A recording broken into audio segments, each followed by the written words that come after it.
I watched episode 1 of Sentenced to Be a Hero, which is basically 3 episodes stapled together given that it's an hour long.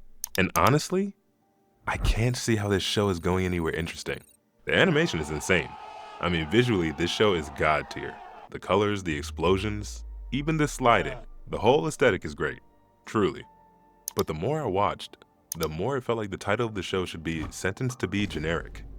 Because underneath all that beautiful action, the only things that I could see were the exact same structural problems that made Shield Hero fall off a cliff.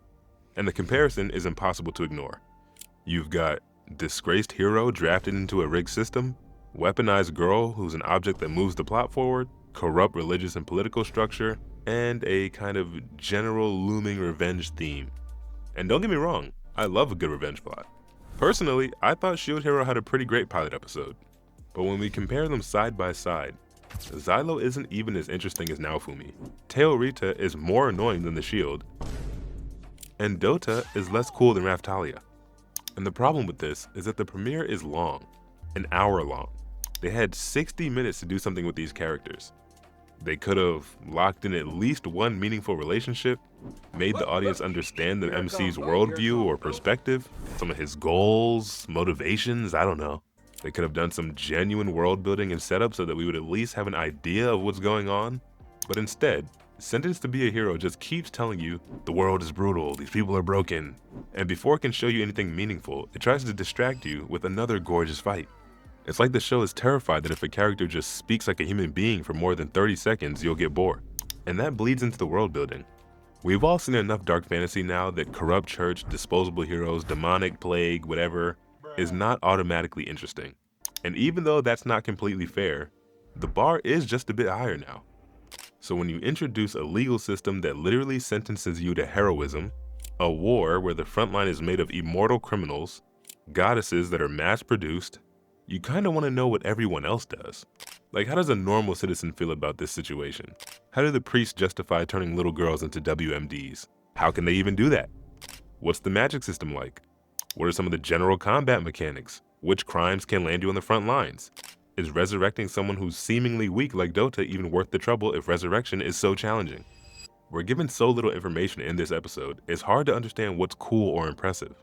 Those things need context, and this show gives you none. With combat in mind, let's talk about it. This is where a lot of people will say, "Who cares? It looks sick." And to be honest, I guess that's fair. But looking sick is only entertaining for so long. The animators indubitably went fucking bananas on this show. But if you're planning to keep people watching beyond episode 1, you need rules. You need to know what can and can't happen. A little personal side note, I think that named attacks and very clear character strengths and weaknesses is always nice to have, but maybe that's just me. But right now, the show basically boils down to heroes can die and come back until presumably they can't for drama. Goddesses are super OP and can obliterate everything until presumably they can't for drama. And heroes are really horrible until, oh wait, they saved us, maybe they're not so bad. There's no clear cost to anything. Xylo appears to be exponentially stronger than anyone else, including higher ranking knights like Kivia, which seems strange and frankly just makes things a bit boring. Every fight so far has required close to zero strategy and just more power. And if we think of the best combat shonen, almost all of them have a system, some rules, and tangible things for the audience to grab onto. With that said, after letting all these things do the fusion dance, you get a very specific smell. A show with a great start that probably won't stick the landing. We've seen this pattern before. Strong edgy hook, early episodes look great, cast of mostly pre-existing archetypes, and very little willingness to actually follow through on any meaningful character development. I mean, Shield Hero went from false accusation revenge story to awkward harem, shaky politics, and a random giant turtle in record time. Sentenced to Be a Hero feels like it's standing at the same crossroads, except it's starting from an even more generic place. In closing, this show kind of feels like the story of a mobile game or something, but the studio is the one skipping the important cutscenes.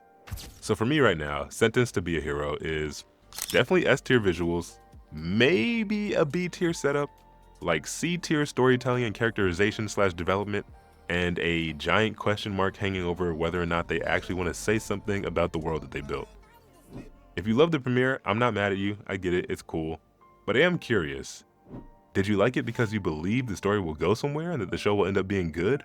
Or because you're fine being sentenced to 12 episodes of extremely well animated nothing? I'm actually curious. So, like, comment, subscribe, do all that cool stuff, and I will see you all in the next one.